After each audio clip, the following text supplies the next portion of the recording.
So ప్రకటన గ్రంథము 6వ అధ్యాయం. ఈ 6వ అధ్యాయానికి వచ్చేసరికి మీరు గమనించండి, యోహాను పరలోకం కొనిపోబడ్డాడు. పరలోకం వెళ్ళిన తర్వాత అక్కడే ఆయన 4-5 అధ్యాయాలు జరిగేటువంటి విషయాలన్నీ కూడా తెలియజేస్తూ మనకు రాశాడు. మనం అంతా కూడా చక్కగా సింహాసనం చుట్టూ జరిగిందంతా కూడా నేర్చుకొని ఎటువంటి ఆరాధన చేయబోతున్నాం అన్నదాన్ని చక్కగా మనం నేర్చుకున్నాం. ఈరోజు 6వ అధ్యాయం నుండి 19వ అధ్యాయం వరకు ఏంటి అంటే శ్రమల కాలం అంటాం. ఏమంటాం చెప్పండి? 6వ అధ్యాయం నుండి 19వ అధ్యాయం వరకు దీన్ని ఏమంటారంటే ట్రిబులేషన్ పీరియడ్, లేకపోతే శ్రమల కాలం అంటారు. ఈ శ్రమల కాలం గురించి మాట్లాడినప్పుడు మీరు చాలా జాగ్రత్తగా వినాల్సింది ఏంటి అంటే, శ్రమలు అంటే మాకు తెలియని శ్రమలు అనుకోవచ్చు కొంతమంది. మేము అనుభవిస్తున్నాం కదా లోకంలో, ఎన్నో కష్టాల గుండా వెళ్తున్నాం కదా అనుకోవచ్చు. మీరు వినండి, ఈ శ్రమలు అనేటివి ఇప్పుడున్నటువంటి శ్రమలకి తగినవి కావు, తగినవి కావు. అంటే ఇప్పుడు అనుభవిస్తున్నటువంటి ఈ లోకంలో మనుషులు అనుభవిస్తున్న శ్రమల గురించి ఆ శ్రమల కాలాన్ని పోల్చుకుంటే ఏ మాత్రమో పోలిక లేనటువంటి. మీరు చాలా జాగ్రత్త వినాల్సింది ఏంటి అంటే, దేవుడు మనకు ప్రతిసారి అవకాశం ఇస్తున్నాడు. మీకు అర్థమైంది కదా? He has given us lot of opportunities. ఎన్నిసార్లు అవకాశం అంటే, అందుకే నేను అనుకుంటాను కొన్నిసార్లు మనము దేవుని దగ్గరికి వెళ్ళి కొన్నిసార్లు ప్రభువా నన్ను క్షమించమని విసిగిపోతున్నామేమో, కానీ దేవుడు విసుకకుండా క్షమించే దేవుడు ఉన్నాడు. ఆయన విసిగిపోకుండా మనకు అవకాశం ఇచ్చే దేవుడు ఉన్నాడు. కానీ మనం ఏం చేస్తున్నామంటే అవకాశాన్ని సద్వినియోగం చేసుకోవట్లేదు. అవకాశాన్ని సద్వినియోగం చేసుకోకుండా ఓకే నా జీవితము నా చేతిలో ఉందిలే అనుకొని ఎంత నిర్లక్ష్య ధోరణి కలిగి ఉన్నాము అంటే, మీరు వినండి, అందుకే సంఘంలో ఉన్న ప్రతి వ్యక్తి కూడా పరలోకానికి చేరలేడు. తెలుసా విషయం మీకు? సంఘంలో కూర్చున్న ప్రతి వ్యక్తి కూడా పరలోకానికి వెళ్ళాడు. చాలామంది అనుకుంటారంటే సంఘంలో కూర్చున్నాం కంటే వీఆర్ సేఫ్, ఈ 4 గోడల మధ్య ఉన్నాం కాబట్టి మేము సేఫ్ అనుకుంటారేమో. వినండి, సంఘంలో కూర్చున్న ప్రతి వ్యక్తి కూడా పరలోకానికి వెళ్ళాడు. పరలోకం వెళ్ళాలి అంటే క్రీస్తు తన జీవితంలో ఉండాలి. క్రీస్తుని హృదయపూర్వకంగా విశ్వసించాలి. యేసు క్రీస్తు మీద నమ్మకం ఉంచకుండా ఇంకా అపనమ్మకమైనటువంటి భావాన్ని కలిగి జీవిస్తే నువ్వు చర్చ్లో కూర్చుండి ఎన్ని సంవత్సరాల క్రైస్తవుడు ఉన్నా కూడా ఇక్కడే వదిలేయబడి శ్రమల గుండా వెళ్ళాల్సిందే. నేను తప్పించే నాదుడు ఎవరు కూడా లేదు. ఈరోజు ఇటువంటి భయం లేదు క్రైస్తవులకి. వాళ్ళు ఏమనుకుంటారంటే, so we are safe when it comes to the చర్చ్కి వచ్చాను అంటే నేను సెక్యూర్ అనుకుంటాను. మీరు వినండి, ఈ శ్రమల నుండి తప్పింపబడాలి అంటే దేవుడు ఇచ్చినటువంటి రక్షణ గురించి అవగాహన కలిగి ఉండి ఏం చేయాలి? ఆయన తప్పకుండా విశ్వసించాలి. కాబట్టి దేవుడు is giving us plenty of opportunities. చాలాసార్లు అవకాశం ఇస్తున్నాడు మన బ్రతుకును మార్చుకోమని, మన జీవితాన్ని మార్చుకోమని, మనం దేవునితో ఉండేటువంటి సమయాన్ని సద్వినియోగం చేసుకోమని ఎన్నిసార్లు అవకాశం ఇచ్చిన మనం చేసేది ఏంటి అంటే కోల్పోతూ ఉన్నాం. అందుకే ఈరోజు ఈ వాక్యం వింటూ మనం ముందుకెళ్దాం. చెప్తే చూడండి, 4 horsemen ఆఫ్ అపోకలిప్స్ అంటే ఏంటి మీరు గమనించండి. ఈ 4 గుర్రాల యొక్క సైనికుల యొక్క ప్రత్యక్షత గురించి ఈరోజు మన దేవుని యొక్క వాక్యం నేర్చుకోవడానికి మనం ప్రయత్నం చేద్దాం. ఈ యొక్క ట్రిబులేషన్ పీరియడ్ గురించి మాట్లాడుతూ మీరు భయపడి దయచేసి త్వరగా తీయండి ఒకసారి. ఇర్మియా గ్రంథము 30వ అధ్యాయం 7వ వచనము. ఇర్మియా గ్రంథము 30వ వచనం 7వ వచనం చదవండి. 30వ అధ్యాయం 7వ వచనం చదవండి దయచేసి. చదవండి. భయంకరమైన దినము, అట్టి దినము మరి ఒక్కటి కాదు, అది యాకోబు సంతతి వారికి యాకోబు తెచ్చు దినం. అలానే దానియేలు గ్రంథం 12వ అధ్యాయం 1వ వచనం. దానియేలు గ్రంథం 12వ అధ్యాయం 1వ వచనం. అలానే ఇంకొకరు మత్తయి సువార్త 24వ అధ్యాయం దయచేసి 3-4 వచనం దయచేసి చదవండి. చదవండి. దానియేలు గ్రంథం 12వ అధ్యాయం 1వ వచనం. ఆ కాలమందు జనుల పక్షమున మహాధిపతి మిఖాయేలు వచ్చును. అప్పుడు నీ జనులు రాజ్యంగా కూడిన కాలంలో మొదలుకొని ఈ కాలం వరకు ఎన్నటికి కలగనంత ఆపద ఏమవుతుందో చెప్పండి, కలుగును. అలానే మత్తయి సువార్త 24వ అధ్యాయము దయచేసి చదవండి. 3-4-5 వచనాలు.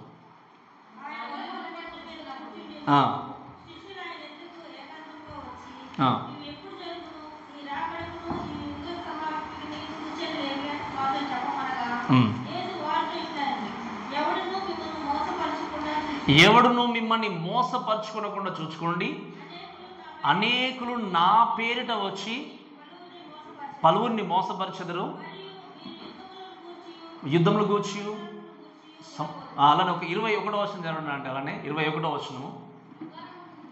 యుగారంభం నుండి లోకారంభం నుండి ఇప్పటి వరకు ఏంటి చదవడం, ఎప్పుడు కూడా ఈ వచనాలు ఎందుకు చదివించానంటే వినండి, ఈ లోకంలో మనుషులు చూస్తున్నటువంటి ఇదే మహాశ్రమ అనుకుంటున్నాం, కొన్ని కష్టాలు వచ్చినప్పుడు ఇదే గొప్పదం, కానీ ఆ యొక్క శ్రమల కాలం నుండి రాయబడినప్పుడు దాని గురించి ఆలోచన చేస్తే అటువంటిది ఇంతవరకు కలగలేదు, ఇక ముందు కూడా కలగబోదు. అటువంటి భయంకరమైనటువంటి శ్రమల కాలం లోకానికి రాబోతుంది. ఈ శ్రమకాలం గురించి మాట్లాడినప్పుడు వినండి, ఈ ఆరోగ్యానికి వచ్చేసరికి యేసుక్రీస్తు గొర్రెపిల్ల అక్కడికి వచ్చిన తర్వాత ఆయన ఏం చేశాడు, ఒక గ్రంథపు చుట్టను తీసుకున్నాడు. ఆ గ్రంథపు చుట్టలో ఎన్ని సీల్స్ ఉన్నాయి చెప్పండి, ఎన్ని ముద్రలు ఉన్నాయి? 7 ముద్రలు ఉన్నాయి. ఆ 7 ముద్రలను చూసినప్పుడు ఆ 7 ముద్రలు కూడా ఈ యొక్క శ్రమల కాలంలో దేవుడు ఓపెన్ చేసి ఏం జరగబోతున్నాయో మనకు తెలియజేసే విషయాలు. దాంట్లో ఈ 5 ముద్రలు దాదాపుగా 3.5 సంవత్సరాల కంటే, మొదటి 3.5 సంవత్సరాల కంటే ముందే ఓపెన్ చేయబడతాయి.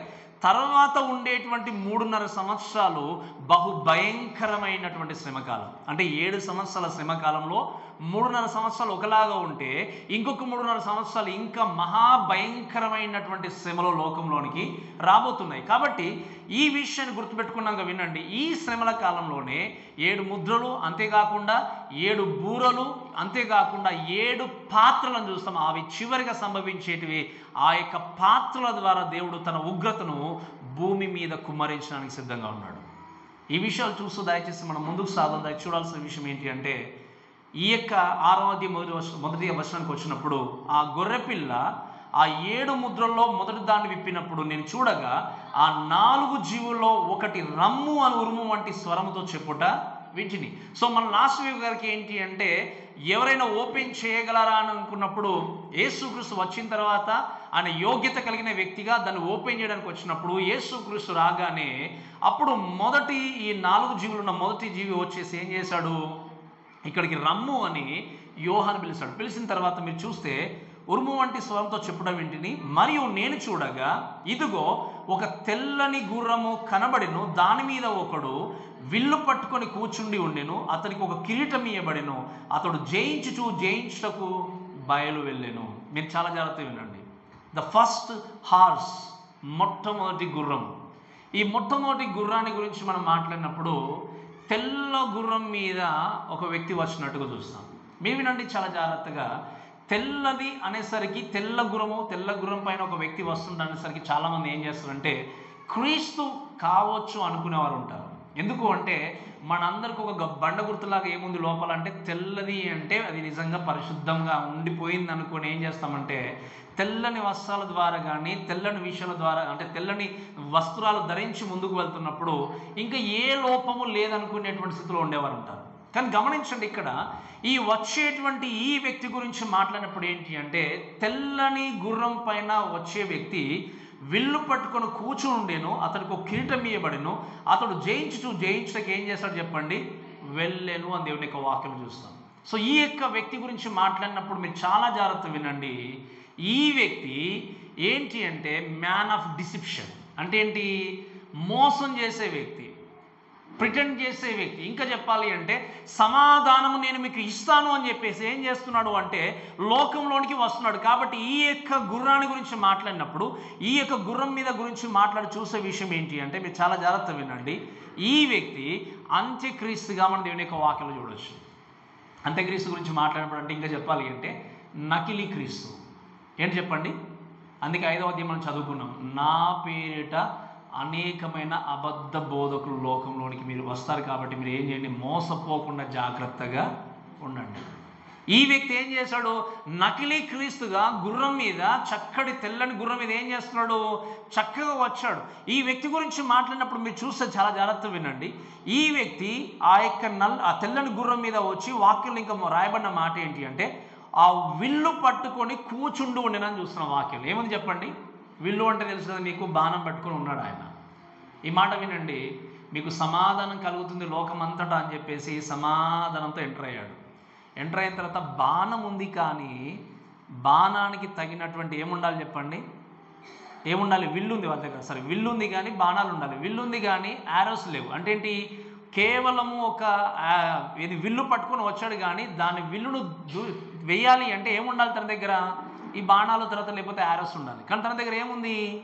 విల్లు. అంటే అర్థం ఏంటి అంటే ఎవరిని చంపకుండా, ఎవరిని నాశనం చేయకుండా, ఎవరిని నశింపజేయకుండా లోకంలో మీకు సమాధానాన్ని ఇవ్వడానికి నేను వచ్చానని చెప్పేసి చక్కగా ఏం చేశాడు అంటే ఆయన గుర్రం మీద వచ్చాడు. అప్పుడు వచ్చినప్పుడు మీరు వినండి, దేవుని యొక్క వాక్యం చూస్తే ఇక్కడ యేసుక్రీస్తున కాదని చెప్పడానికి కారణం ఏంటి అంటే దేవుడు ఎప్పుడో విల్లు పట్టుకున్నాడు, ఆయన కత్తిని పట్టుకున్నాడు. దేవుని యొక్క వాక్యం చూస్తే మీరు 19వ అధ్యాయం తర్వాత చదువుకుంటే మీకు అర్థమవుతుంది. 19వ అధ్యాయంలో కూడా యేసుక్రీస్తు తెల్లని గుర్రం మీద వచ్చినట్టుగా చూస్తాం. మనకు సమయం ఎక్కువ లేదు కాబట్టి నేను మళ్ళీ చదివించట్లేదు, ఎందుకంటే మనం మళ్ళీ నేర్చుకుంటాం కాబట్టి. ఆయన గుర్రం మీద వచ్చిన ఖడ్గాన్ని చేత పట్టుకొని వచ్చాడు, విల్లు చేతిలో లేదు కాబట్టి ఈయన అంత్యక్రీస్తు అని చెప్పొచ్చు. రెండవ మాట ఏంటి అంటే అక్కడ వాక్యం చూస్తే అతనికి ఒక కిరీటం ఇవ్వబడినది. వాక్యం ఏముంది చెప్పండి? అతనికి ఏముంది చెప్పండి? కిరీటం ఇవ్వబడింది. కానీ ప్రకటన గ్రంథము 19వ అధ్యాయంలో చూస్తే యేసుక్రీస్తుకు అనేక కిరీటాలు ధరించుకున్న వ్యక్తి ఉన్నాడు. ఈ వ్యక్తి ఏం చేశాడు చెప్పండి? నేను మీకు సమాధానాన్ని కలిగిస్తానని చెప్పేసి లోకంలోనికి ప్రవేశించాడు. ప్రవేశించిన వ్యక్తిని వెంటనే అందరూ నమ్మేసి ఏం చేశారంటే ఈ వ్యక్తి నిజంగా లోకానికి సమాధానం ఇస్తాడని చెప్పేసి కిరీటం తీసుకొచ్చి పెట్టారు. ఈ కిరీటము వాడిపోయే కిరీటము, అంటే ఒక లీవ్స్తో తయారు చేసేటువంటి కిరీటం. మీకు ఈ యొక్క కిరీటాన్ని మీకు అర్థం కావడానికి చెప్తానండి. గ్రీక్ భాషలో స్టెఫెనోస్ అంటాం. అంటే స్టెఫెనోస్ అంటే ఏంటి అంటే ఒక వ్యక్తి పరుగు పందెంలో పరిగెత్తినప్పుడు విజయాన్ని పొందుకున్నప్పుడు ఇచ్చే కిరీటాన్ని లేదా ప్రైజ్ను ఈ యొక్క కిరీటము అనేది ధరింపజేస్తారు. అటువంటి కిరీటము ఈయనకి ఇవ్వబడింది. కానీ యేసుక్రీస్తు ధరించినటువంటి కిరీటం ఏంటి అంటే ఆ కిరీటాన్ని చూస్తే ఏంటి అంటే దాన్ని డిడైమేటా అంటాం. అంటే ఏంటి అంటే డయమేటా అంటాం, లేదంటే రోయల్ క్రౌన్. అంటే ఏంటి అంటే ఆయన రాజుగా పరిపాలించేటువంటి కిరీటాన్ని యేసుక్రీస్తు ధరించుకున్నాడు. కాబట్టి ఈయన యేసుక్రీస్తు కానే కాదు. ఎందుకు? నకిలీ క్రీస్తుగా పేరు పెట్టుకుని ఏం చేశాడు? నేను లోకంలో సమాధానం ఇవ్వడానికి వస్తున్నాను. మీరు వినండి ప్రేమ దేవుళ్ళ, జాగ్రత్తగా వినండి. యూదులందరూ కూడా ఎవరి కోసం ఎదురు చూస్తున్నారు? ఎవరి కోసం చెప్పండి? మెస్సియా లోకానికి రాబోతున్నాడు, మా సమస్యలు తొలగిస్తాడు, మాకున్న కష్టాలు తీసివేస్తాడు, ఈ యొక్క కరువులు తొలగిస్తాడు, ఈ యొక్క బంధకాలు తొలగిస్తాడని చెప్పి ఎదురు చూసినప్పుడు ఈ యొక్క అంత్యక్రీస్తు ఎలా వచ్చాడు? మీకు సమాధానము కలుగును అని చెప్పి శాంతపరిచే విధంగా చాలా ఎంత బాగా అంటే ఇంకా ఆయనే క్రీస్తు అన్న విధంగా జనులందరినీ నమ్మించేశాడు. నమ్మించినప్పుడు వీళ్ళు ఏం చేశారు అంటే ఈయనే నిజంగా అని చెప్పేసి ఆయనకు కిరీటం తీసుకొచ్చి పెట్టారు. ఎందుకు? ఈయన మెస్సియా కావచ్చు, ఎందుకంటే ఈయన శాంతి స్వరూపం కలిగినటువంటి వ్యక్తిగా లోకానికి వస్తారనే విషయం గుర్తిరి వాళ్ళు ఏం చేశారంటే ఆ కిరీటాన్ని పెట్టేశారు. మీరు వినండి. కానీ ఈయన ఈ యొక్క అంత్యక్రీస్తు గురించి, వీడి గురించి మనం మాట్లాడినప్పుడు ఆ వ్యక్తి చూపించేటువంటి సమాధానము, ఇచ్చే సమాధానం గురించి మాట్లాడినప్పుడు ఇట్స్ ఎ ఫాల్స్ పీస్ అంటాం. మనం ఏమంటాం చెప్పండి? అది అబద్ధముతో కూడినటువంటి సమాధానం. అందుకే మీరు గమనించండి, ఒక మాట చెప్తాను. ఈ లోకంలో ఇప్పుడు కూడా అబద్ధ ప్రవక్తులు వచ్చేటువంటి మొట్టమొదటిగా వాళ్ళు తీసుకునే స్టెప్ ఏంటో తెలుసా? మీకు సమాధానం అనేటువంటి మాటతో వచ్చే వ్యక్తి ఖచ్చితంగా అబద్ధ బోధకుడే. There are many antichrists. Of course the is the real one, the one who is going to come in the future. But ఈ లోకంలో మీకు సమాధానం కలుగుతుందని ప్రతిసారి సమాధానం చెప్పే వ్యక్తి అబద్ధ బోధకులను మీరు గ్రహించండి. ఈ లోకంలో మీకు అందుకే మీరు చెప్తాను వినండి చాలా జాగ్రత్తగా. లోకంలో మనం బ్రతుకుతున్నప్పుడు అందరితో సమాధానంగా ఉండాలి, అందరితో సమాధానంగా జీవించాలి. కానీ వారి యొక్క కార్యకలాపాలు, లోక సంబంధమైన కార్యకలాపాల్లో మనం పాలు పొందడానికి వీలనేది లేదు. మీరు వినండి, సమాధానం గురించి చూడొచ్చు కానీ నీతిగా బ్రతికే వ్యక్తి లోకంతో ఎప్పుడు సమాధానంగా ఉండలేడు. ఈ మాట గుర్తుపెట్టుకోండి చాలా జాగ్రత్తగా. నేను మళ్ళీ చెప్తున్నాను వినండి. నీతిగా క్రీస్తు కొరకు బ్రతికే వ్యక్తి లోకముతో సమాధానంగా జీవించలేడు. మీకు అర్థం చెప్పిన మాట.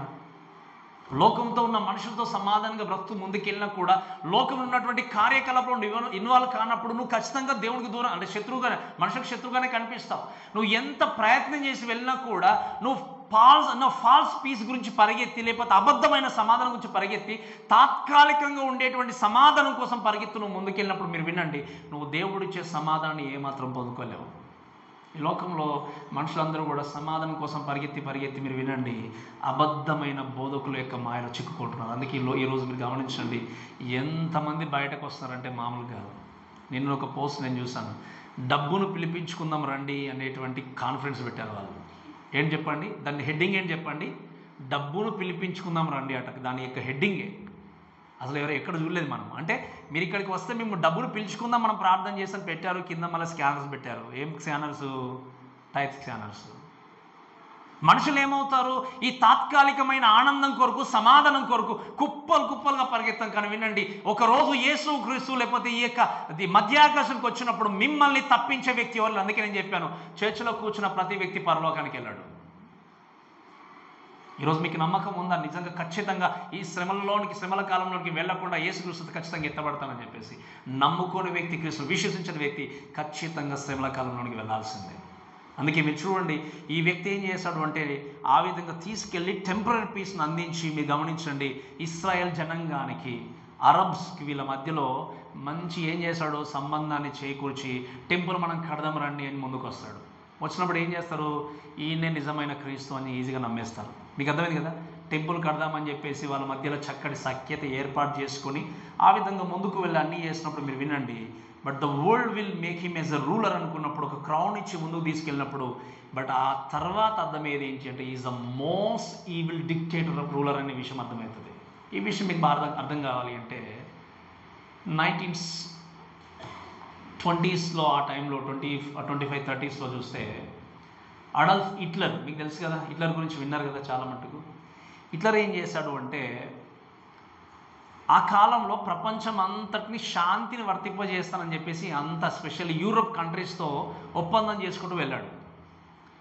వెళ్ళినప్పుడు 1938లో 1938వ సంవత్సరంలో అక్కడ ఉన్నటువంటి బ్రిటిష్ ఇంగ్లాండ్ యొక్క ప్రైమ్ మినిస్టరు ఆయన ఏం చేశాడు అంటే ఈ అడాల్ఫ్ హిట్లర్ని కలవడానికి వెళ్ళాడు. కలిసిన తర్వాత సమాధానంతో మీ కంట్రీతో కూడా సమాధానాన్ని నేను విస్తరింపజేయడానికి నేను మీతో ఉంటాను అనుకున్నప్పుడు ఒక ఒప్పందాన్ని పత్రం మీద సంతకం చేసి ఈయన కూడా సైన్ చేశాడు. ఎవరు? హిట్లర్. కానీ సైన్ అంతా తీసుకొని వెళ్ళిన తర్వాత తనతో కొద్దిసేపు మాట్లాడిన తర్వాత ఈ యొక్క ప్రైమ్ మినిస్టర్, ఇంగ్లాండ్ యొక్క ప్రైమ్ మినిస్టర్కి అర్థమైంది ఏంటి అంటే ఈయన ముసుగు వేసుకున్నటువంటి పీస్ మేకర్. ఎవరు? Adolf Hitler. హిట్లర్ అనే వ్యక్తి ఏం చేశాడు? ముసుగు వేసుకుని బయటకు మాత్రం సమాధానం చెప్తున్నాడు, కానీ లోపల ఏముంది? వేరేది ఉంది అని చెప్పేసి వెళ్ళి ఇంగ్లాండ్ దేశానికి వెళ్ళి దాని యొక్క పార్లమెంట్లో గట్టిగా వాదిస్తే అక్కడ ఉన్న వాళ్ళందరూ కూడా ఈయన్ని హేళన చేసి నువ్వే మాట్లాడుతావు, కూర్చోండి, ఆయన ప్రపంచం యూరోప్ కంట్రీస్ అందరినీ కూడా సమాధానపరిచే వ్యక్తి ఉన్నాడని చెప్పేసి ఆయన ఏం చేశారు? పక్కన పెట్టారు. ఆ విధంగా తర్వాత 1939లో పోలాండ్ దేశాన్ని ఆక్రమించుకుని వెళ్ళిన తర్వాత అప్పుడు హిట్లర్ యొక్క నిజ స్వరూపం బయటకు వచ్చింది. కానీ అప్పటికే జరగాల్సిన నష్టం అంతా కూడా జరిగిపోయింది. ఏం చేశారు? ఈజీగా ఆయన్ను నమ్మారు, నమ్మేసి ఒక మంచి రూలర్గా కూర్చుండబెట్టారు. కానీ ఏం చేశాడు మనవాడు? నిజ స్వరూపాన్ని బయటపెట్టి ల్యాక్స్ ఆఫ్ జ్యూస్ని ఆయన ఏం చేశాడు మనవాడు? చంపేసినట్లు చూస్తాం. ఈరోజు సేమ్ వే యాంటీక్రైస్ట్ కూడా, అంత్యక్రీస్తు కూడా అలానే వస్తాడు. నేను సమాధానం ఇచ్చే వ్యక్తిని, మీ జీవితానికి సమాధానం, మీ ఆత్మకు సమాధానం, మీ యొక్క దేహానికి సమాధానం అని మిమ్మల్ని ఏం చేస్తాడు? గుడ్డిగా నమ్మించి తీసుకొస్తాడు. అప్పుడు అయ్యో ఈయననే కదా అని చెప్పేసి ఏం చేస్తాం? గుడ్డిగా అక్కడికి వెళ్ళిపోతారు. కానీ చివరికి తను చూపించబోయేటువంటి శ్రమలు ఎవరు కూడా తట్టుకోలేనటువంటివి. ఈరోజు మరి ఇటువంటి అబద్ధ బోధకులు బయటపడాలి అంటే ఈ వాక్యం తెలిసి ఉండాలి. ఈ అబద్ధ బోధకులు లాంటి చిక్కుకుని కూడా నీ జీవితాన్ని కొనసాగించాలి, శ్రమల కాలం కూడా వెళ్ళకుండా జీవించాలి అంటే నువ్వు బ్రతుకున్నప్పుడే క్రీస్తును తప్పకుండా ఏం చేయాలి? రక్షకుడిగా అంగీకరించాలి. అందుకే వినండి, చాలాసార్లు మోసం చేసే వ్యక్తులను ఈజీగా నమ్మేస్తారు ప్రపంచం, అంతే కదా? సమాధానము, శాంతి, ఆశీర్వాదం. అందుకే నేను చెప్తాను చాలాసార్లు, మిమ్మల్ని గద్దిస్తాను, కొన్నిసార్లు హెచ్చరిస్తాను. ఎందుకంటే మిమ్మల్ని అందరూ నేను పరలోకం చూడాలి, అదే నా కోరిక. ఏంటి చెప్పండి? నా కోరిక ఏంటి చెప్పండి? మిమ్మల్ని అందరూ నేను ఏం చేయాలి? ఎక్కడ చూడాలి? అందుకే నా లోపల ఉన్న బాధ అదే. మీకు అర్థం కాకపోవచ్చు చాలాసార్లు, కానీ నా లోపల ఉన్న బాధ ఏంటి అంటే నేను మిమ్మల్ని గద్దించిన, హెచ్చరించిన నా బాధ ఏంటి అంటే మిమ్మల్ని అందరూ నేను ఎక్కడ చూడాలి? పరలోకంలో చూడాలి. ఇక్కడ ఒక బాధపడినా పర్లేదు, ఇక్కడ కొన్నిసార్లు మిస్అండర్స్టాండింగ్ అయినా పర్లేదు, కానీ ఒకరోజు మనం అందరం ఎక్కడ ఉండాలి చెప్పండి? పరలోకంలో ఉండాలి. ఎందుకంటే అబద్ధం అనేటువంటి మోసముతో వేషాన్ని వేసుకుని వచ్చి మోసపరిచేటువంటి అబద్ధ బోధకులు ఎంతమంది ఉన్నారు లోకంలో. ఈరోజు అటువంటి దాంట్లో మీరు చిక్కుకోనకుండా ఏం చేయాలి? దేవుని సన్నిధిలో చక్కగా మీ జీవితాన్ని కొనసాగిస్తూ వెళ్ళాలి. అందుకే దేవుని యొక్క వాక్యం మనం చూసి వెళ్దాం. దయచేసి చూడండి, ఈజ్ ద వన్ ఏంటి అంటే there is no peace for the wicked. అంటే మీరు వినండి, సమాధానం కలుగుతుందని ఈ వ్యక్తి ప్రకటించిన, నిజంగా చెప్పాలంటే పాపులకి ఎప్పటికీ సమాధానం ఉండదు. ఉంటుందా చెప్పండి? పాపులకి ఎప్పటికీ సమాధానము ఉండనే ఉండదు. ఈరోజు ఈ మాటలు వింటున్న వ్యక్తులుగా మనకు జ్ఞాపకం చేసుకోవాల్సింది ఏంటి అంటే, ఈ వ్యక్తి ఏం చేస్తాడు? మోసం చేస్తూ ప్రపంచం అంతటిని కూడా నమ్మిస్తూ ముందుకు వెళ్తాడు. చివరిగా ఏం చేస్తాడు? 3.5 సంవత్సరాల తర్వాత నిజ స్వరూపాన్ని బయటకు తీసుకుని వస్తాడు. అప్పుడు తప్పించుకుని నాదులు లేడు. ఏం జరిగిందో మనం తర్వాత నేర్చుకుంటాం. తర్వాత చదువు చూడండి దయచేసి 3వ వచనం. ఆయన 2వ ముద్రను విప్పినప్పుడు రమ్ము అని 2వ చెవి చిప్పుట వింటిని. అప్పుడు ఎర్రనిదైన వేరొక గుర్రం బయలు వెళ్ళను. మనుషులు ఒకడు చంపుకున్నట్లు భూలోకంలో సమాధానం లేకుండా చేయుటకు ఈ గుర్రం మీద కూర్చున్న వానికి అధికారం ఇవ్వబడెను, మరియు అతనికి ఒక పెద్ద ఖడ్గం ఇవ్వబడెను. సెకండ్ హార్స్ ఏంటి చెప్పండి? 2వ గుర్రం ఏంటి? ఎర్రదిగా ఉన్నటువంటి గుర్రం. ఫైర్ అంటే మీరు గమనించండి, ఈ గుర్రం పైన ఉన్న వ్యక్తిని కాదు, ఇట్స్ లైక్ ఎ ఫోర్స్. అంటే సైన్యం లాగా ఆ గుర్రం వచ్చిన తర్వాత ఈ గుర్రాన్ని గురించి మాట్లాడితే ఏంటి అంటే, మొట్టమొదటిగా వచ్చిన గుర్రం ఏంటి? సమాధానాన్ని తీసుకుని వస్తే 2వ గుర్రం రాగానే 2వ సీల్ ఓపెన్ చేయగానే ఆ యొక్క దర్శనాన్ని యోహాను చూసినప్పుడు 2వ గుర్రం ఏంటి అంటే ఉన్న సమాధానం తీసేశాడు. ఏం చేశాడు చెప్పండి? సమాధానం వచ్చాడు. కానీ వీరంతేంటి? సాతాను యొక్క ఇమాజినరీ కలిగి ఉండి లోకంలోనికి నిజమైనటువంటి అశాంతిని తీసుకోవడానికి వచ్చారు. కాబట్టి అక్కడ ఈ 2వ గుర్రం రాగానే చేసిన విషయం ఏంటి అంటే, ఆ యొక్క 2వ గుర్రము ఏం చేసిన? టేక్స్ పీస్ ఫ్రమ్ ఎర్త్ అన్నప్పుడు there will be no more peace globally. అంటే ఏంటి? ప్రపంచమంతా కూడా సమాధానం లేకుండా చేస్తాడు. ఏం చెప్పండి? కేవలం ఒక ప్లేస్లో కాదు, ఒక రాష్ట్రంలో కాదు, ఒక దేశంలో కాదు, ఇక్కడ చెప్పండి, ప్రపంచమంతా కూడా సమాధానం లేకుండా ఈ వ్యక్తి చేయబోతున్నాడు. అంటే ఈ యొక్క రెడ్ వచ్చేటువంటి ఈ గుర్రం యొక్క అర్థం ఏంటి అంటే, ఇట్స్ ఎ వార్. ఫస్ట్ గుర్రాన్ని చూస్తే డిసెప్షన్, మోసగాడు, మోసం చేసే వ్యక్తి. 2వది ఏంటి అంటే, దేనికి సూచన ఉంది అంటే యుద్ధానికి సూచన ఉంది. యుద్ధం వచ్చినప్పుడు అశాంతి నెలకొంటుంది. ఈ అశాంతి నెలకొన్నప్పుడు మనము దేవుని యొక్క హిస్టారికల్గా నిజంగా ఎన్నోసార్లు ఆలోచన చేసే దేవుని యొక్క వాక్యం చూసి రాయబడిన మాట ఏంటి అంటే, మనుషులు ఒకరినొకడు చంపుకున్నట్లు భూలోకంలో సమాధానము లేకుండా చేయుటకు వచ్చాడు. ఎవరిచ్చారు అధికారం అంటే? దేవుడే ఇచ్చాడు, అఫ్కోర్స్. బట్ ఈ యొక్క అన్ని జనుల మీదకి, దేవుని నమ్మని వారి మీదకి ఈ శ్రమలు రావడానికి కారణమైనప్పుడు ఈ యొక్క గుర్రం వచ్చి ఏం చేస్తుంది అంటే, మీరు వినండి, ఈ యుద్ధాన్ని తీసుకొని వస్తుంది. ఒకరినొక్కడు చంపుకున్నట్లు సమాధానం లేకుండా ఏమవుతుందో చెప్పండి? జరిగిపోతుందని మన దేవుని యొక్క వాక్యం చూస్తాం. అంటే మీరు చూస్తే, మీరు గమనించండి, ఇప్పుడున్నటువంటి మీరు second world war, first world వార్లో చూస్తే, రెండవ ప్రపంచ యుద్ధంలో కూడా ఎంతమంది నష్టపోయారో మీకు తెలుసు. అప్పుడు అణుబాంబులు వేస్తారు. ఆటం బాంబు అంటాం కదా మనం. ఏ పేరు గుర్తుకొస్తే చెప్పండి మనకు? ఆటం బాంబు జపాన్లో వేశారు కదా, ఎక్కడ చెప్పండి? దాని పేరేంటి? హీరోషిమా, నాగసాకి అని గుర్తుకొస్తాయి. ఇప్పటికి కొంతమంది హిస్టారికల్గా ఏమంటారంటే, ఇప్పుడు కూడా అక్కడ కొంచెం గ్రాస్ కూడా బయటకు రాలేదని చెప్తారు. ఇప్పుడు టెక్నాలజీ ఆలోచన చేశారా మీరు? ఇప్పుడు అమెరికన్ దగ్గర మోస్ట్లీ వరల్డ్ వైడ్గా అంతా కూడా 9 దేశాల్లో ఉన్నాయి ఈ అనుభవం. ఎన్ని కంట్రీస్లో చెప్పండి? 9 కంట్రీస్లో. దాంట్లో మన ఇండియా కూడా ఉంది. అమెరికా దగ్గర ఎక్కువ ఉన్నాయి. అయితే అమెరికా దగ్గర ఉన్నటువంటి అణుబాంబులు లేదా ఆటం బాంబు మీరు ఆలోచన చేస్తే, హిరోషిమా నాగసాకిలో వేసినటువంటి బాంబు కంటే 35,000 రేట్ల కంటే శక్తి కలదట ఇప్పుడు వాళ్ళ దగ్గర ఉన్నది ఒక బాంబు. అప్పుడు వేసిన బాంబుకి ఇప్పటికే గ్రాస్ బయటకు రాలేదు అంటే, ఇప్పుడు వారి దగ్గర ఉన్న బాంబు ఎంత పవర్ఫుల్ అంటే చెప్పండి? దానికంటే 35,000 రేట్ల కంటే ఎక్కువ శక్తి కలిగిందట. 35,000 కంటే ఎక్కువ శక్తి కలిగింది. అందుకే మనం నిజంగా ఇప్పుడున్న గ్లోబల్ గురించి ఆలోచన చేస్తే, 1 గంటలో మొత్తం భూమిని నాశనం చేయొచ్చట. ఎంత చెప్పండి? 1 అవర్లో భూమి మొత్తం, ఈ గ్లోబ్ మొత్తం నాశనం చేయొచ్చట, వితిన్ 1 అవర్లో. అటువంటి ఆయుధాలు ఇప్పుడు ప్రపంచం దగ్గర ఉన్నాయి, మనుషుల దగ్గర ఉన్నాయి. మీరు గమనించండి, ఈ వ్యక్తి యుద్ధాన్ని గురించి వచ్చినప్పుడు, యుద్ధం జరిగించే వ్యక్తికి వచ్చినప్పుడు ఏం చేస్తాడంటే, ఆ యుద్ధాన్ని జరిగించి ప్రపంచంలో శాంతి లేకుండా చేసేస్తాడు పూర్తిగా. అశాంతి నెలకొంటే, ఈరోజు నాకు సమాధానం కావాలని పరిగెత్తున్నావు, కానీ సమాధానం ఇచ్చే క్రీస్తు దగ్గరికి రానటువంటి వారు ఎంతోమంది. సమాధానం ఇచ్చేటువంటి క్రీస్తు దగ్గరికి వచ్చి దేవుని క్షమించమని అడగనటువంటి వారు ఎంతోమంది ఈ లోకంలో. ఎందుకంటే సమాధానం ఇక్కడ కాదు ఎక్కడో ఉందని పరిగెత్తే వ్యక్తులు ఉన్నారు. చివరికి మోసపోయిన తర్వాత ఎరుగుతారు. అప్పుడు ఏంటంటే ఈ వ్యక్తి నిజమైన సమాధానం ఇచ్చే వ్యక్తి కాదు అని. మీరు వినండి, ఈ శ్రమల గుండా సంఘం వెళ్ళదు. ఏ సంఘము? నిజంగా క్రీస్తుని అంగీకరించిన వ్యక్తులకి ఈ లోకంలో ఉన్నారు. అప్పటికి ఎక్కడ ఉంటాం చెప్పండి? మనము అక్కడ ఉంటాం. ఎవరైతే హృదయపూర్వకంగా అంగీకరించలేదో, ఎవరైతే యేసుక్రీస్తు హృదయపూర్వకంగా విశ్వసించలేదో దీని కూడా వెళ్ళాల్సిందే. ఎవరు దాని నుండి తప్పించలేరు. ఇంకా మీరు వినండి, ఆ యొక్క శ్రమల కాలంలో క్రైస్తవులు ఉన్నారు. శ్రమల కాలంలో సంఘాలు ఉండవు, అంటే నిజమైన సంఘాలు ఉండవు. శ్రమల కాలంలో మీ కొరకు ప్రార్థన చేసేవారు ఉండరు, మీ కొరకు వేడుకునేవారు ఉండరు. అక్కడ ఉన్నదంతా ఏంటి అంటే శ్రమ, శ్రమ, కష్టము, కష్టము. ఈరోజు ఈ మాటలు విన్న ప్రేమ దయచేసి అర్థం చేసుకోండి. ఈ యొక్క ఎర్రని గుర్రం వచ్చి ఏం చేస్తుంది చెప్పండి? ఒక్కరినొక్కరు మనుషులు చంపుకున్నట్లు భూలోకంలో సమాధానం లేకుండా చేయుటకు ఈ గుర్రం మీద ఏం జరిగింది చెప్పండి? కూర్చున్న వారికి అధికారం ఇవ్వడానికి ఒక పెద్ద ఖడ్గం ఇవ్వబడిందట. ఏంటి చెప్పండి?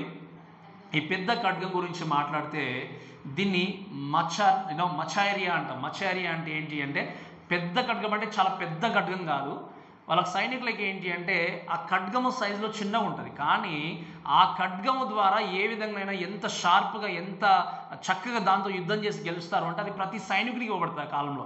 అందుకే దీని గురించి మాట్లాడినప్పుడు ఏంటి అంటే దీన్ని సోల్జర్ స్వర్డ్ లేకపోతే గ్రేట్ స్వర్డ్ అంటారు. అంటే అది చిన్నగా ఉన్నా చూడడానికి, కానీ చాలా చక్కగా దాన్ని యుద్ధంలో ఉపయోగించి గెలిచేటువంటి సత్తా ఉన్నటువంటి ఖడ్గం. అటువంటి ఖడ్గాన్ని చేతబుచ్చుకుని ఎవరు వచ్చారు చెప్పండి?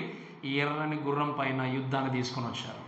ఈ యొక్క యుద్ధము అనేది, లేకపోతే మీరు గమనించండి, ఇక్కడ మీరు గమనించి ఈ యొక్క మాటను ఆలోచన చేసినప్పుడు ఆ యుద్ధము లోకంలోనికి వచ్చినప్పుడు, అయ్యో యుద్ధం జరుగుతుంది, ఇప్పుడు మనం ఏం చేస్తాం? యుద్ధం కోసం ప్రార్థన చేస్తున్నాం. శ్రమలు వచ్చినప్పుడు ప్రార్థన చేస్తున్నాం. ఆ రోజు అయ్యో యుద్ధం జరుగుతుంది కాబట్టి ఒకవేళ పాస్టర్ గారో లేకపోతే సేవకులు దయచేసి ప్రార్థన చేయండి అంటే ఎక్కడ కనబడరు సేవకులు మీకు? No more preachers, there will be no more preachers, no more gospel. వాక్యం ఉండదు, సువార్త ఉండదు, సంఘం ఉండదు, ఏముండదు, క్రిస్టియన్స్ ఉండరు. కేవలం ఉండేది ఎవరు అంటే దేవుణ్ణి విశ్వసించినటువంటి వ్యక్తులు లోకంలో ఉండి ఎక్కడ వెళ్ళాలా, ఎక్కడ దాక్కోవాలని చెప్పి పరిగెత్తా ఉంటారు. అందుకే మీరు మత్తయి సువార్త 24వ మీరు తర్వాత చదువుకోండి. ఎంత భయంకరమైన సిచ్యువేషన్ అంటే ఒకసారి ఆలోచన చేయండి. మత్తయి సువార్త 24వ అధ్యాయం 6వ వచనం, 24వ అధ్యాయం 6వ వచనం.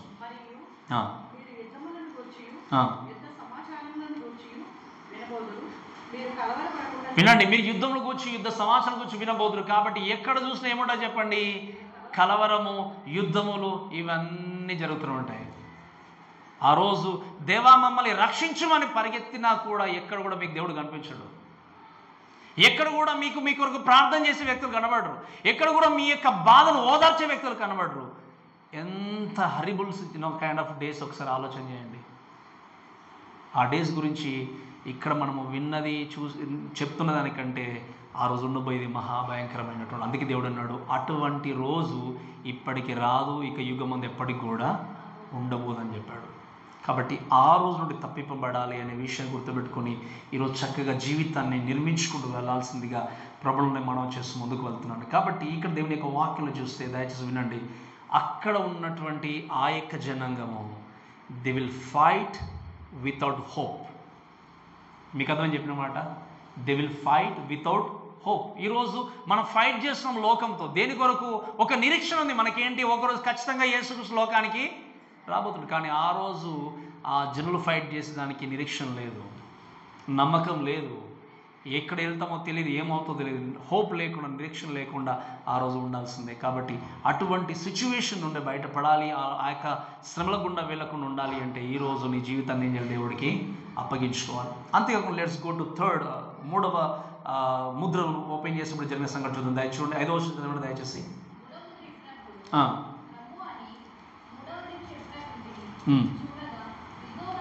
ఇదిగో ఒక నల్లని గుర్రము కనబడెను, దాని మీద ఒకడు త్రాసు చేత పట్టుకొని కూర్చుండెను, మరియు దేనారమునకు ఒక సేరు గోధుమలనియు దేనారమునకు 3 సేర్ల ఎవలనియు నూనెను ద్రాక్షసును పాడు చేయవద్దనియు ఆ 4 జీవుల మధ్య ఒక స్వరము పలికినట్టు నాకు వినబడు. Third seal open. ఎవరు? యేసుక్రీస్తు ఏం చేశాడు? 3వ ముద్రను ఓపెన్ చేశాడు. 3వ ముద్రను ఓపెన్ చేసేసరికి కనబడింది ఏంటి అంటే ఒక నల్లని గుర్రం వచ్చింది. ఫస్ట్ తెల్లని గుర్రము, డిసిప్షన్, మోసం చేసే వ్యక్తి, డిసీవ్ చేసే వ్యక్తి. రెండవ గుర్రం ఏంటంటే యుద్ధాన్ని తీసుకుని వచ్చింది. మూడవ గుర్రం ఏంటి అంటే కరువును తీసుకుని వచ్చింది. ఏం చెప్పండి?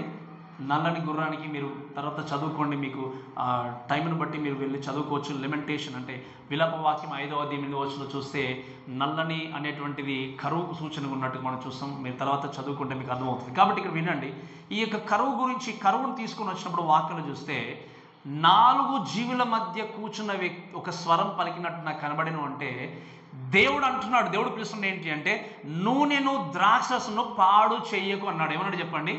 నూనెను.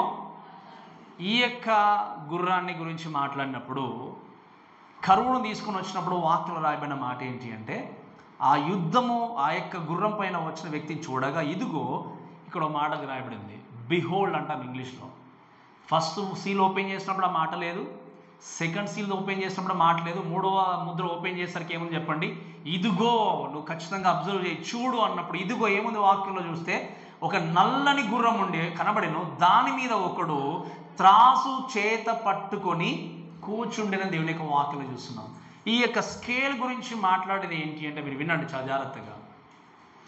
ఏముంది అంటే ఒక త్రాసు ఉంది. దీని గురించి మాట్లాడినప్పుడు ఒకసారి మళ్ళీ మత్తయి సువార్త కూడా మీ దగ్గర పెట్టుకోండి. 24వ అధ్యాయం 8వ వచనం చదవండి దయచేసి. 24వ అధ్యాయం 8వ వచనం. అక్కడక్కడ కరువులను భూకంపములను కలుగును, ఇవన్నీ వినండి. అక్కడక్కడ కరువులు భూకంపములు కలుగును, ఇవన్నీ వేదనలకు. మీరు వినండి చాలా జాగ్రత్తగా. కరువును తీసుకుని వచ్చింది ఎవరు చెప్పండి? ఈ నల్లని గుర్రము. ఈ కరువు వచ్చినప్పుడు వాక్యంలో చూస్తే ఒక త్రాసు తీసుకుని వచ్చింది. ఏంటి అంటే త్రాసు ఎందుకు ఉంటుంది చెప్పండి? ఎందుకుంటుంది త్రాసు చెప్పండి? మనం ఎక్కడ చూస్తాం ఇప్పుడు అంటే రేషన్ షాప్లో చూస్తాం త్రాసు, అంతే కదా. అంటే ఏంటి? మెజర్ చేయడానికి, వెయిట్ చేయడానికి. ఆ రోజు ఆహారాన్ని గోల్డ్ లాగా మెజర్ చేసిస్తారట. ఏ విధంగా చెప్పండి? అంటే ఆహారం అనేది ఒక బంగారం లాగా అయిపోతుంది వాళ్ళకి. ఇప్పుడు బంగారం ఎంత వాల్యుబులో ఆ రోజు వారికి ఆహారం అనేది బంగారంతో సమానం. ఏ విధంగా ఉంటుంది అని ఆలోచన చేసినప్పుడు మీరు చూడండి, అక్కడ వాక్యంలో చూస్తే ఆ రోజులో మరియు దేనారమునకు 1 సేరు గోధుమలని, అంటే మనకు కరెక్ట్ చెప్పాలంటే ₹1 రావడం దేనారం అంటే 1 దేనారము అంటే ఏంటి అంటే ఆ కాలంలో ఒకరోజు కష్టపడితే వచ్చే శాలరీ. మా వినండి చాలా జాగ్రత్తగా. ఒక్కరోజు కష్టపడితే ఎన్ని వస్తాయి చెప్పండి? 1 దేనారం. ఆ రోజు వాళ్ళంతా కూడా కష్టపడితే ఆ రోజుకి వచ్చే జీతము 1 దేనారం. ఆ 1 దేనారానికి ఏంటట? 1 సేరు గోధుమలని చూస్తున్నాం. అంటే 1 సేరు అంటే పావు, తెలుసు కదా మీకు. పావు గోధుమలు అనేటువంటి 1 దేనారము మనం ఇచ్చేస్తే వాళ్ళు ఎన్ని ఇస్తారు చెప్పండి? గోధుమలు 1 పావు గోధుమలు ఇస్తారు. ఆ పావు గోధుమలు అనేటివి ఒక వ్యక్తి ఒక రోజుకు పుష్టిగా తినగలిగేటువంటి ఆహారం. ఎంత చెప్పండి? అంటే దీన్ని బట్టి మీకు అర్థమైందా? ఒకరోజు ఒక వ్యక్తి రోజంతా కష్టపడి తను రోజంతా కూడా తినగలిగే దానికోసమే కష్టపడడం. తనకు కుటుంబము పిల్లలు ఉంటే వాళ్ళు బ్రతకలేరు. మీకు అర్థమని చెప్పిన మాట. ఎంతమంది కేవలం ఒక వ్యక్తి రోజంతా కష్టపడితే కేవలం తన కడుపు నింపుకోవడానికే, పుష్టిగా భోజనం చేయడానికి మాత్రమే కష్టపడాలి. ఇంకా దాని తర్వాత వాక్యంలో రాయబడిన మాట ఏంటి అంటే ఆ దేనారంనకు 3 సేర్ల యవలని చూస్తున్నాం. 1 సేరేమో గోధుమలు, 3 సేర్ల ఏంటి? యవలు అని చూస్తున్నాం. ఈ యవల గురించి మాట్లాడినప్పుడు మనం చూస్తే ఏంటి అంటే 3 సేర్లు అంటే 3 పావులు, అంటే 3 తినొచ్చు కదా. కానీ మీకు తెలుసా అదేంటి అంటే యవల అనేది ఏంటి అంటే పశువులకు పెట్టే ఆహారం. ఏంటి చెప్పండి? పశువులకు పెట్టే ఆహారం. అంటే ఒకవేళ డబ్బులు లేకపోతే, ఇంకా కష్టపడి పని చేసుకోకపోతే, లేదా తన దగ్గర మనీ లేకపోతే ఏం చేయాలి? ఆ ఉన్న దేనారంతో తన కుటుంబాన్ని పోషించుకోవాలి అంటే పశువులకు పెట్టే ఆ యొక్క యవలు తీసుకొచ్చి 3 పుష్టిగా భోజనం చేయడమే. 4వ వ్యక్తికి లేదు మళ్ళీ. ఇటువంటి భయంకరమైనటువంటి కరువు లోకం మీదకి రాబోతుంది. మీరు గమనించండి ప్రేమైన దేవుని బిడ్డలారా. ఈ కరువు లోకానికి వచ్చినప్పుడు అక్కడ ఆ కాలంలో ఆ టైంలో కష్టపడ్డ వ్యక్తి ఏదో కొంచెం తిని బ్రతుకుతాడు, పని చేయని వ్యక్తి ఖచ్చితంగా మరణిస్తాడు. There is no hope, there is no other way to escape. ఈరోజు మీకు గమనిస్తారు, మీకు తెలుసు తెలియదు, దీని యొక్క వాక్యాన్ని బట్టి మనం చూస్తే, దీని యొక్క వాక్యాన్ని చూస్తే ఏంటి అంటే అక్కడ దేవుడు అన్నాడు, అందుకే నూనెను ద్రాక్షను పాడు చేయకం, ఎందుకంటే that's the main source for the people to eat అని చెప్పి అన్నాడు. దాన్ని ముట్టకు అని చెప్పేసి దేవుడు చెప్పాడు. అంటే ఒక్కరోజు కష్టపడేటువంటి జీతముతో ఒక్క వ్యక్తి బ్రతికేటువంటి కరువు, తన కుటుంబానికి కనీసము సంతృప్తిగా భోజనము లేకపోతే ఆహారము సిద్ధపరచినటువంటి దినము. కాబట్టి ఈ విషయం చూసినప్పుడు ఇక్కడ మనం ఆలోచన చేస్తే, ఒక్క పూట అంటే ఇక్కడ మనం 3 పూటలు సరిగా తినేటువంటి స్థితిలో అందరూ మనం, నిజం చెప్పాలంటే మనం పేదవాళ్ళం కాదు, 3 పూటలు తినేటువంటి స్థితిలోనే ఉన్నాం.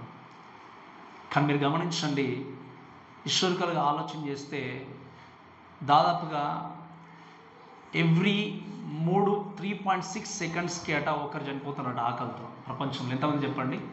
అంటే 3.5 సెకండ్లకు ఒక వ్యక్తి లోకంలో చనిపోతున్నారట ఆహారం లేక. అలానే మీరు చూడండి, దాదాపుగా చూస్తే దాదాపుగా 10 మందిలో ఒక వ్యక్తి ఉపవాసంతోనే బెడ్ పైకి వెళ్తున్నాడు లోకంలో. ప్రపంచంలో 10 మందిలో ఒకరు ఆహారం లేకుండా ఏం చేస్తున్నారు చెప్పండి? బెడ్ పైకి వెళ్ళిపోతున్నారు. ఇంకా అలా మనం చూస్తే కొన్ని హిస్టారికల్గా ఆలోచన చేస్తే, అంటే మనం స్టాటిస్టిక్స్ చూస్తే ఏంటి అంటే, ఆల్మోస్ట్ ఎవ్రీ ఇయర్ అంటే ప్రతి సంవత్సరానికి దాదాపుగా 1,50,00,000 మంది పిల్లలు ఆహారం లేకుండా చనిపోతున్నారు. ఎంతమంది చెప్పండి? 1,50,00,000 మంది ఆహారంతో అలవాటిస్తున్నారట ప్రతి సంవత్సరం.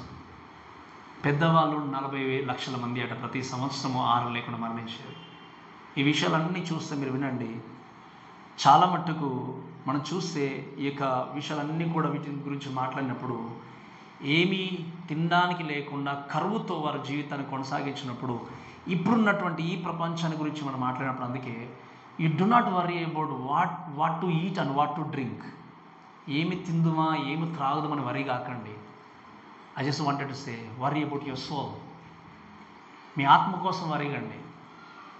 వాక్యంలో ఏముంది? మొట్టమొదటిగా నీవు నా నీతిని నా రాజ్యాన్ని వెతకండి, అప్పుడు అవన్నీ మీకు అనుగ్రహింపబడినట్టు. ఏంటి చెప్పండి?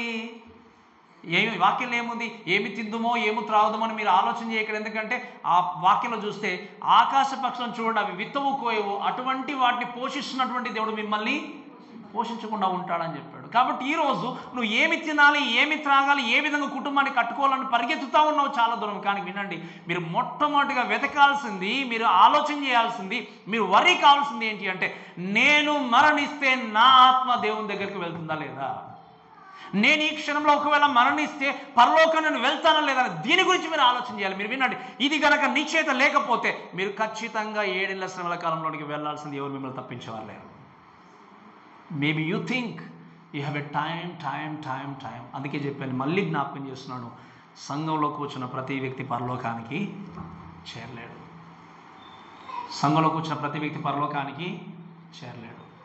ఈరోజు ఇంకా నీ జీవితంలో నిశ్చయిత లేకపోతే, ఇంకా నీ జీవితంలో రక్షణ అనుభవం లేకపోతే, ఇంకా నీ జీవితంలో క్రీస్తు నిజంగా నీ జీవితాన్ని మార్చడానికి అనుభవం లేకపోతే, మరలా నేను జ్ఞాపకం చేస్తున్నాను, this is the day you can come to Jesus and ask him, lord please forgive me, నా దయచేసి క్షమించండి, నా జీవితాన్ని మార్చండి అని ఒక్కసారి దయచేసి దేవస్థానంలో మీరు అడగండి, కోరుకోండి. ఖచ్చితంగా దేవుడు ఏం చేస్తాడు చెప్పండి? క్షమించి మనం తీసుకెళ్తాడు. ఇక చివరికి ఇంకొక మన ముద్రను ఓపెన్ చేయడం చూస్తాం. చూడండి దయచేసి, మనము 7వ వచనం చదువుతాం. చూడండి దయచేసి. ఆయన 4వ ముద్రను విప్పినప్పుడు రమ్ము అని 4వ జీవి చెప్పడం వెంటనే, అప్పుడు నేను చూడగా ఇదిగో పాండుర వర్ణం గల ఒక గుర్రం కనబడెను, దాని మీద కూర్చున్న వాని పేరు మృత్యువు, పాతాళ లోకం వాడిని వెంబడించును, ఖడ్గం వలనను కరువు వలన మరణం వలన భూమిలో నుండి క్రూర మృగం వలన భూనివాసం చంపటకు భూమి యొక్క 4వ భాగం పైన అధికారం వానికి ఇవ్వబడెను. ఈ మాట వినండి, 4వ ముద్ర ఓపెన్ చేయగానే 4వ గుర్రం కనబడింది. దీన్ని పేల్ ఆర్స్ అంటాం. అంటే లైక్ ఎలా అంటే పాండువర్ణం కంటే కొంచెము లేత ఆకుపచ్చ రంగుతో ఉన్నటువంటి గుర్రం. ఈ గుర్రం కనబడినప్పుడు ఈ గుర్రం ఏం తీసుకొచ్చింది అంటే మరణాన్ని తీసుకొచ్చింది. ఫస్ట్ గుర్రం ఏం తీసుకొచ్చింది చెప్పండి? మోసము, డిసెప్షన్. సెకండ్ గుర్రం ఏంటి చెప్పండి? యుద్ధము. 3వ గుర్రం ఏంటి చెప్పండి? కరువు. యుద్ధము, కరువు, తర్వాత ఏంటి చెప్పండి? మరణం. అంతే కదా. యుద్ధము జరిగింది అంటే మీరు వినండి, కనీసము పంట పండించుకోవడానికి ఆస్కారం ఉండదు. ఇంకా ఎందుకు మరణం తాండవిస్తుంది? ఎందుకో తెలుసా? భయంకరమైనటువంటి ఎర్త్క్వేక్స్, ఈ యొక్క నేచురల్ డిసాస్టర్ కంటే ఎక్కువ కూడా మనుషులు కల్పించినటువంటి ఈ యొక్క యుద్ధోపకరణాల ద్వారా కరువు ఏర్పడబడి తప్పకుండా ప్రపంచంలో చాలామంది ఏం చేస్తారు, ఇప్పుడు మరణించే స్థితిలో ఉంటారు. అందుకే దీని గురించి మనం కొంచెం నేర్చుకుంటే వాక్యం చూస్తే డెత్ గ్రీక్ భాషలో క్లోరైన్ అంటాం. అంటే ఈ క్లోరైన్ అనేటువంటి పదం నుండి ఈ యొక్క పాండురంగ వర్ణం అనేటువంటి దాని గురించి మనం నేర్చుకుంటాము.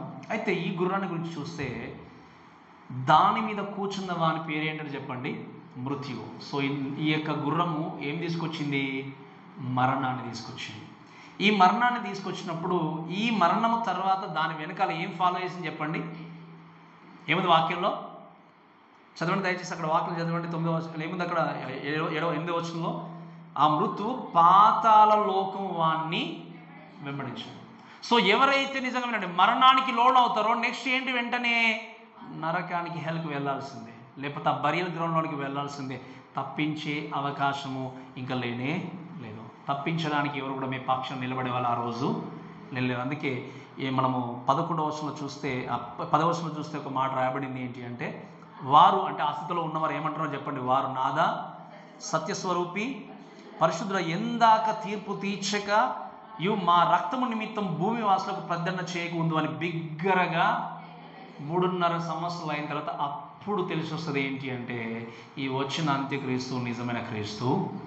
అప్పుడు వీళ్ళు ఎంతో మొరపెట్టుకున్న దెర్ ఇస్ నో ఛాన్స్. క్రీస్తునందు నిజంగా విశ్వాసం ఉంచకపోతే అవకాశము లేదు. ఒకవేళ క్రీస్తునందు విశ్వాసం ఉంచినట్టు కనబడిన వెంటనే ఏం చేస్తాడు, అంత్యక్రీస్తు చంపాడమే.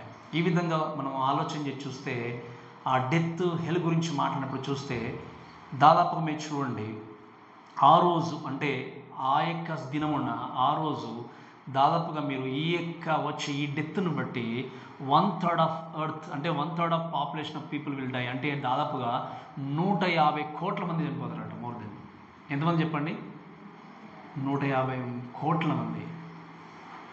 అంటే మీకు అర్థమైందా ఎటువంటి భయంకరమైన రోజులు అవి.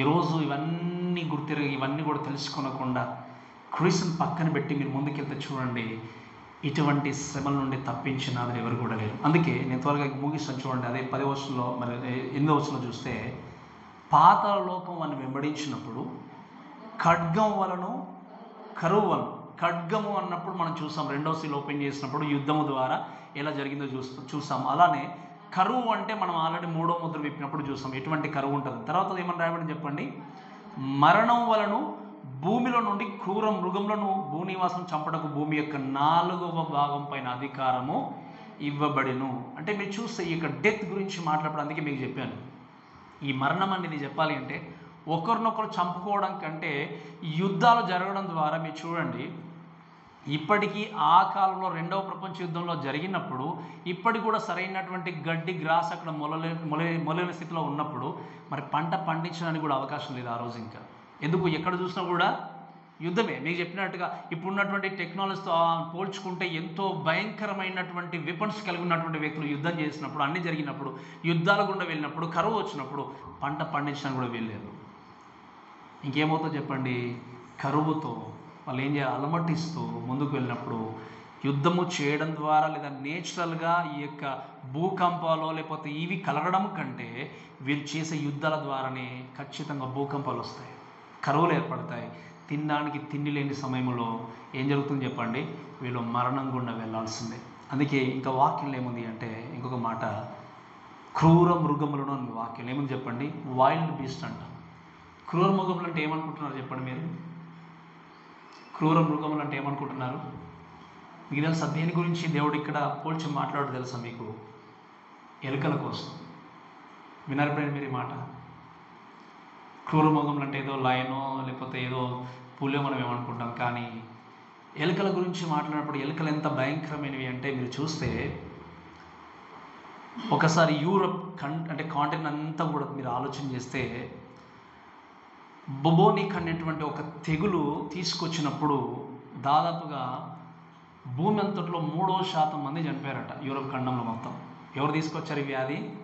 ఎలుకలు. ఇంకొక ఈ ఎలుకల కోసం ఇంకొంచెం ఆలోచన చేస్తే ఒకేసారి 35 రోగాలను తీసుకొని క్యారీ చేస్తాయట. ఎన్ని చెప్పండి? 35 రోగాలను క్యారీ చేసుకుని వెళ్తాయట ఎలుకలు. అంటే ఒక్కసారి ఇవన్నీ ప్రబలైనప్పుడు ఇటువంటి ద్వారా ఆల్మోస్ట్ 1/4 ఆఫ్ ఎర్త్ పాపులేషన్ అంతా ఏమవుతారంటే చనిపోతారు ఆ రోజు. ఇటువంటి స్థితిలో ఉండి కాపాడే వ్యక్తి లేక అరుచుతూ లేదా ఎంతోగానో వేదన చెందుతూ ఇటువంటి స్థితిలో ఉన్నప్పుడు అప్పుడు వాళ్ళకి అర్థమయ్యేది ఏంటి అంటే, ఇంకా 5వ ముద్ర వచ్చినప్పుడు 3.5 సంవత్సరాలకి ఈ వ్యక్తి సమాధానం తీసుకునే వ్యక్తి కాదు, మమ్మల్ని విడిపించే వ్యక్తి కాదు. కాబట్టి ఈ మాటలు వింటున్న దేవుని దయచేసి వినండి.